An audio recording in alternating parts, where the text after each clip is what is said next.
Tollywood star హీరోలో ఒకరైన ప్రభాస్ పెళ్లి ఎప్పుడు చేసుకుంటారనే ప్రశ్నకు సమాధానం దొరకడం తేలిక కాదనే సంగతి తెలిసిందే. ప్రభాస్ ఇంటర్వ్యూలో సైతం పెళ్లి గురించి స్పందించడానికి ఇష్టపడటం లేదు. అయితే ఇండస్ట్రీకి చెందిన చాలామంది హీరోల పెళ్లిల గురించి ప్రశ్న ఎదురైతే ప్రభాస్ పెళ్లయ్యాక నా పెళ్లి అంటూ సరదాగా సమాధానం ఇస్తున్నారు. తాజాగా అలా రియాక్ట్ అయిన హీరోల జాబితాలో విశాల్ నిలిచారు. రత్నం సినిమా ప్రమోషన్లో భాగంగా వరుస ఇంటర్వ్యూలు ఇస్తున్న విశాల్ ప్రభాస్ పెళ్లి అవ్వగానే పెళ్లి చేసుకుంటారని పెళ్లికి సంబంధించిన ప్రశ్నకు సమాధానం ఇచ్చారు. నా పెళ్లికి సంబంధించిన మొదటి ఇన్విటేషన్ కూడా ప్రభాస్కే ఇస్తానని విశాల్ చెప్పుకొచ్చారు.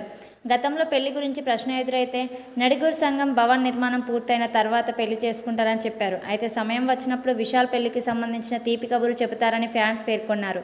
ఈ నెల 26వ రత్నం సినిమా రిలీజ్ కానుండగా ఈ సినిమా ఎలాంటి ఫలితాన్ని సొంతం చేసుకుందో చూడాల్సి ఉంది. ఈ మధ్యకాలంలో విశాల్ సినిమాలేవి తెలుగులో ఆశించిన స్థాయిలో ఫలితాన్ని సొంతం చేసుకోలేదు. రత్నం సినిమాతో అయినా విశాల్ కోరుకున్న హిట్ దక్కుతుందేమో చూడాల్సి ఉంది. విశాల్ రెమ్యునేషన్ పరిమితంగా ఉంది. ఏపీ రాజకీయాలకు సంబంధించి విశాల్ చేసిన కామెంట్స్ నెట్టింట హాట్ టాపిక్ అయింది. ఇక రాజకీయ పరంగా పార్టీకి అనుకూలంగా విశాల్ కామెంట్లు చేయడం గమనార్హం. విశాల్ టాలీవుడ్ హీరోలతో కలిసి నటిస్తే బాగుంటుందని ఫ్యాన్స్ కామెంట్ చేస్తున్నారు.